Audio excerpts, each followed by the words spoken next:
Good morning, everybody. Thank you for being here today. Let's start off with thankful for the weather. It was beautiful last night. A lot of people were out walking, getting outside, which I know is very needed right now. Going outside is not banned, so continue to do that when you can. I want to kick off our press time today with, I'm just going to get right into some very important information. Today, we are providing a notice to our Board of Health to convene a meeting tomorrow at 2 o'clock.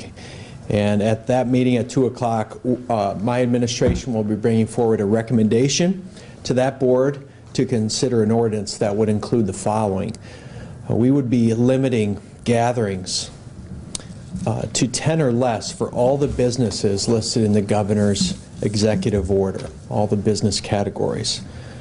We will also be asking that that ordinance is enforceable by law as a Class 2 misdemeanor for violating that. So let me just tell you what this means. As of today, we are not going to be mandating business closures in the city of Sioux Falls, but we are going to be recommending a mandate that would limit 10 people, 10 patrons or less in any business. So it's a very strict ordinance. We're not saying you can't close or you can't be open, but we are saying you can only have 10 patrons. So that is certainly going to clear up a lot of the challenges we're seeing by some of the businesses that aren't wanting to operate in the fashion that we've encouraged them to take. Let me unpack why we're taking this approach. We want to continue to show unity with the state and operate within the confines of the executive order that the governor has issued to us as municipalities. This measure will also help alleviate questions and concerns people are expressing to us at this time. When and why are we going to do this, and how will it be enforced, and so forth. I want to make one thing crystal clear today, and that is that we are operating right now as a city to the fullest extent we are able to under law.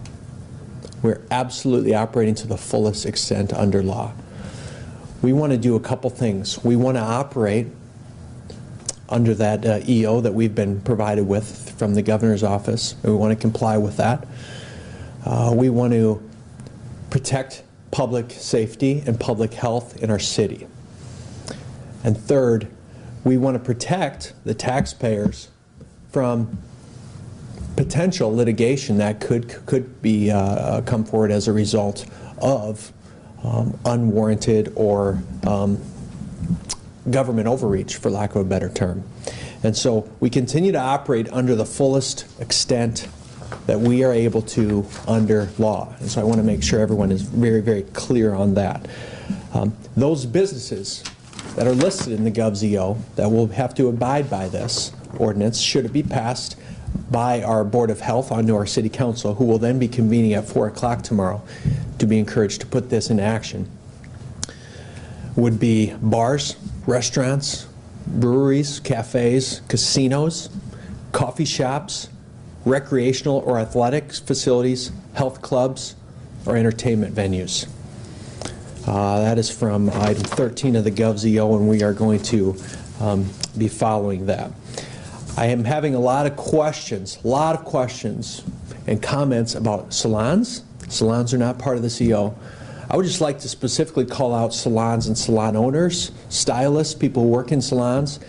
If you don't feel that there's a safe environment for you to perform your craft in a salon, a massage parlor, anything like that right now, you need to make that known to your employer, and you need to make a decision that's best for you.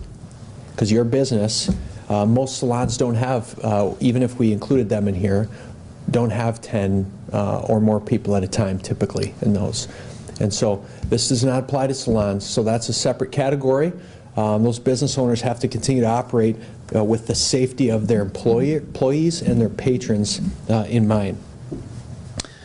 I want to specifically thank Senator Rounds and Senator Thune, both who have reached out to me several times during this process. And we have a Senate bill, or we have a bill that the Senate will be considering today. I assume it will just be passed through without hopefully any debate or amendments. That will be one of the largest stimulus bills in the history of our country. That's being called a wartime stimulus package. And it will provide some very swift relief and some great relief that is needed to our business community and to those affected by that. Small business owners and families, help's coming. Help is coming from the feds, and we continue to do what we can within the city to help as well.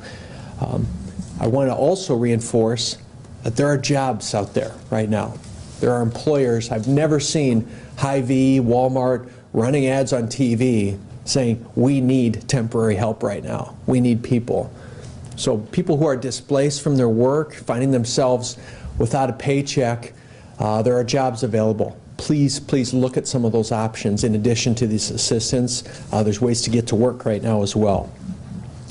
We set up a One Sioux Falls Fund about a week ago. And as of last night, we have over 1,000 requests into that fund for rental and housing assistance. Quite honestly, they're coming in at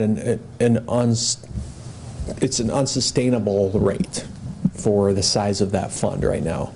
So focus is on that, continue to be growing the fund. The fund will supplement some of the gaps or fill in some of the gaps that Fed dollars won't be able to fill in, but we're continuing to try and grow that fund and get more support for that fund. So this is my call to action to business owners, leaders in the community, who, if you find yourself in a situation where you have dollars that you feel that you can put towards this fund, I need your help with that fund. And so please consider that. Our Unmet Needs Committee did meet, though, and we are going to be funding first round of 120 families in our area who are struggling because of COVID are going to be getting financial relief this week already from the fund. So it's already going to work just a week after it was put into place, which is really great to see. I want to also address federal language or federal talking points that we've all seen a lot about being open by Easter, full churches on Easter, economy needs to come back, let's get it going. And listen, I love optimism. I'm the most optimistic guy I know, but I'm also a realist, and I want to be very real that this is going to take a while for our economy to recover. And so we are doing all we can to ensure we don't collapse the economy in our city, but we're also doing all we can to ensure public health in our city. All right? And public health, as we've said all along, is priority number one in this.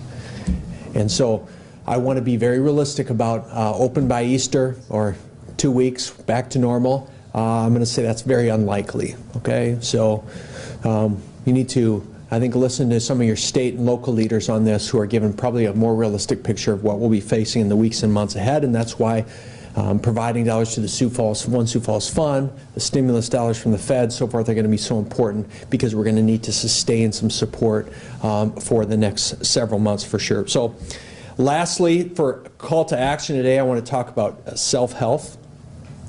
I've talked about this before. It's a topic I'm very passionate about. There is a lot of anxiety in our community. There is a lot of mental health issues that are bubbling up in our community. 211 is taking more of those calls than normal, not only from business owners who are not sure how they're going to make it through this, but from laid off and furloughed employees that aren't sure how they're going to make it through this. I need you to talk to someone if you're experiencing those challenges. I need you to talk to a friend, a pastor, clergy. My email is mayor@siouxfalls.org. You can email me, and I'll line you up with someone who I know would love to talk with you. I need you to take care of yourself right now because it's very important. I need you to know that there's a whole army of people that are here to support you throughout this time. So we'll get through this together. A phrase I adopted and I'm starting to say more is by distancing ourselves, we'll stick together. And that's kind of a theme right now. It's by staying apart, we will stick together. And that's what we have to do right now. So I'm going to turn it over to Jill Franken with Public Health for some additional updates.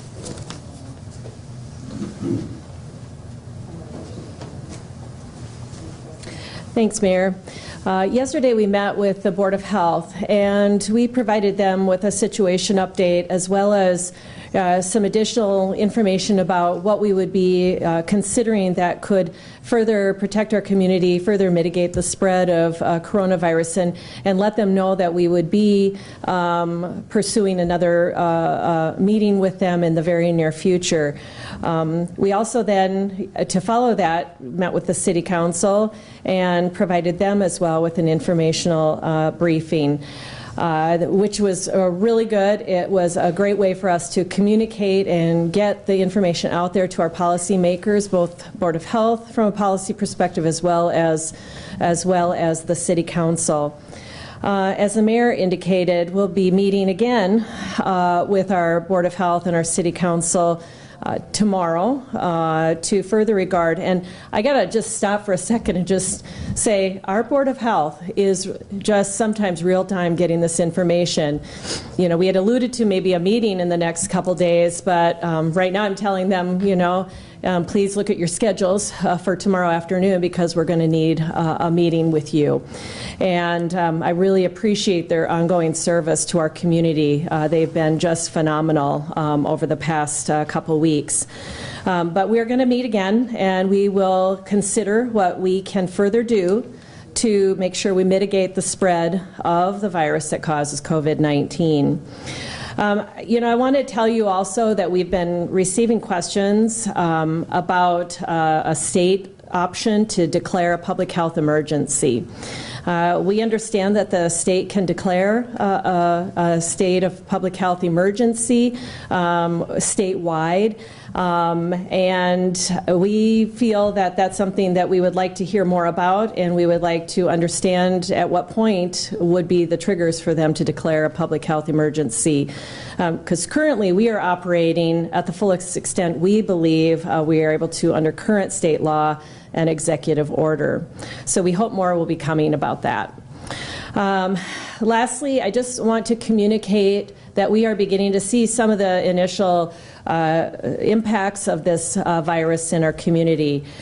We're seeing more and more information coming from our first responders and EMS, especially in relationship to the activities around being in quarantine. And so I'm going to say to you all right now that if you have been asked to be in quarantine, follow that notice from the health department, the State Department of Health. Follow that notice. If you are sick and you should be at home, be home and isolate yourself. These are two extremely important actions that you as a community must take right now to be ensuring that you are not spreading or have the potential to spread this virus in our community. To me, today, that is one of the biggest issues that we could possibly be having as we have more and more cases of disease of COVID-19 in our community, and more people that could be impacted by needing to be in quarantine to prevent the possible spread. So those are my comments for today, and I'd like to turn it over to Dr. Mike Wilde, CMO with Sanford Health.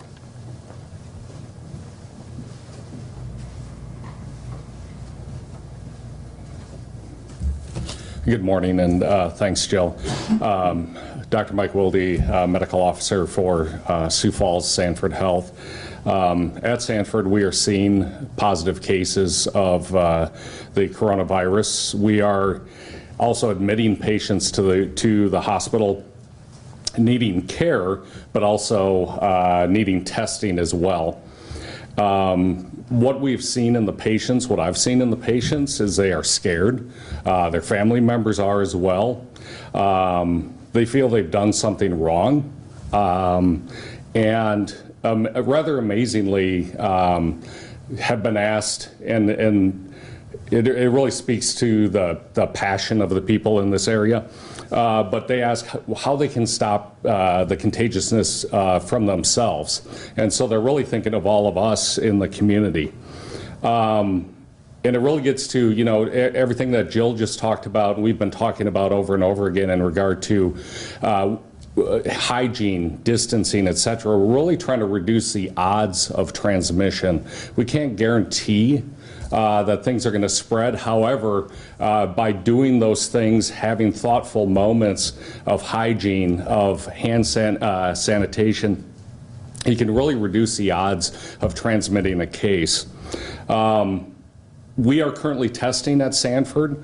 That has had tremendous benefit in regard to the community, in regard to isolating those as appropriate for a lower amount of time versus also having people in the hospital requiring increased needs of personal protective equipment and exposure to staff and their family members. We can reduce that amount of time, and if patients are testing negative, we can then continue the flow of the patients as we should through our hospital. Advice to the community is, again, to continue to isolate, as Jill pointed out, if you're ill. If you're ill and you feel you need further care, please call.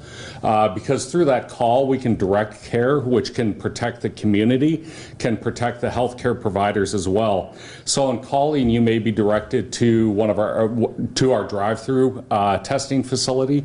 You may be directed to a video visit or an online visit of some platform, or you may be directed to our emergency department, but that way we can best assure your safety, those you may interact with, and the healthcare provider safety as well.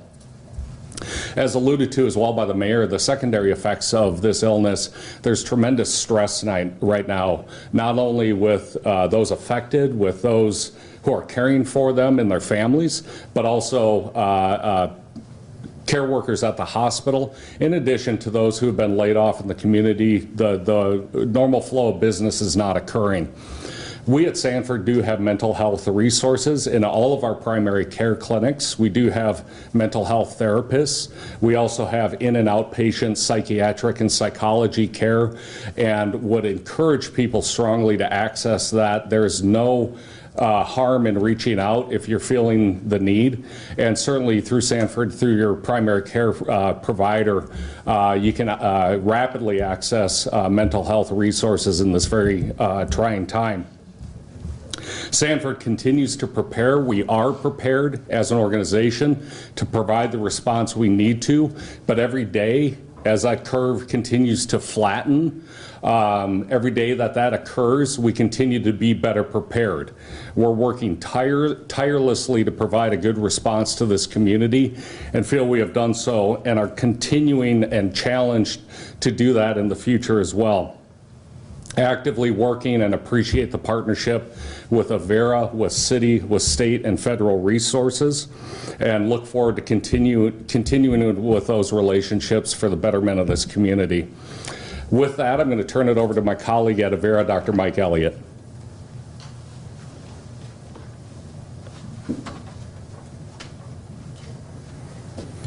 Hello. My name is Dr. Mike Elliott. I'm the Chief Medical Officer at Avera McKinnon Hospital here in Sioux Falls. I hope it goes without saying Avera is a very proud partner of this community. We fully support what the City of Sioux Falls and the Mayor have done and are asking to be done. The precautions that they're taking to try to protect citizens of this community need to happen. And Avera fully supports that. We at Avera are focusing our efforts to be ready. We have and continue to build up our surge capacity. We are working diligently to maximize our mask, gowns, gloves, generically referred to as personal protective equipment. In fact, we've been able to increase our stockpile of that equipment from about 15 days up to 30 days. Through multiple efforts. As my colleague at Sanford alluded to, Avera has also developed in-house testing. We have been able to dramatically decrease the turnaround time from sample collection to results reported out. That allows us to better place patients within our hospital and within our community, and gives us needed information as we're tracking this illness. We have, as you know, a significant footprint much of it covered through e-care services, virtual care capabilities, and we are running that at full capacity to make sure that we can provide support through distance, virtual visits, both to limit exposure but also to help those people that aren't readily available, have ready access to health care. As I hope you all know, we have done great strides to eliminate elective surgeries at Avera McKenna at this point in time. Tomorrow we'll be stepping up to a higher state of triage within our outpatient clinics to further reduce routine visits, keep urgent visits as the priority in the clinics. Again, these efforts are focused at reducing the use of equipment, maximizing our workforce to be able to respond to a surge when it comes. You heard Jill Franken say this, my partner Dr. Wilde. I will reiterate it again. We cannot stress enough the ongoing and honestly increasing need for social distancing. Avoid large crowds. Take that 6 feet of distance between people seriously. If you're sick, by all means, stay home. Try not to spread this virus any further. If your symptoms are bad enough that you need health care, please call us first. Let us know you're coming. Let us be prepared for you. Let us have the opportunity to avoid unnecessary spread of the illness as you're coming into our clinics or emergency departments. We are in the process of rolling out a no visitor policy throughout Avera. Again, the reason for this policy is to do exactly what we're talking about. Improve our social distancing, protect our patients, the visitors that are there, our staff. Limiting the spread, flattening the curve of this illness is absolutely critical as we go forward. It's a tremendous honor to provide top quality health care to the people of our region. We, along with our colleagues at Sanford, with the great people of the city of Sioux Falls, are dedicated, truly dedicated to doing this before the pandemic, during the pandemic, and we will continue to do that after this is all said and done. Thank you. And I will pass it over to the mayor for final comments. Thanks, Mike. All right, we'll open it up for any questions. A lot of moving parts today, so we'll certainly take any of those this time. What is the punishment for Class 2 misdemeanor? Class 2 misdemeanor, the question was the punishment for Class 2 misdemeanor. I think it's a $500 fine and up to 30 days in jail. Mayor, with One Sioux Falls, with 1,000 people now applying for within a week, when can those people expect the money, and what sort of qualifications go into getting the money? Great question. The question was about the One Sioux Falls Fund. When can people expect to have dollars out of that, and what are the qualifications to receive funding from that? As I mentioned, there's 120 families that are going to be getting funds this week, distributed from that fund.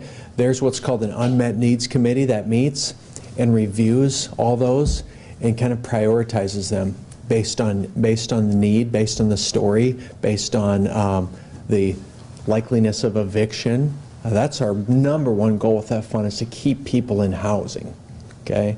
And if people have exhausted every other option, they kind of rise up to the top of that critical needs list. As far as the criteria specifically they use, I can put you in touch with someone from the Helpline Center who leads the Unmet Needs Committee. I can tell you 1,000 plus entries, 1,000 plus stories that are there.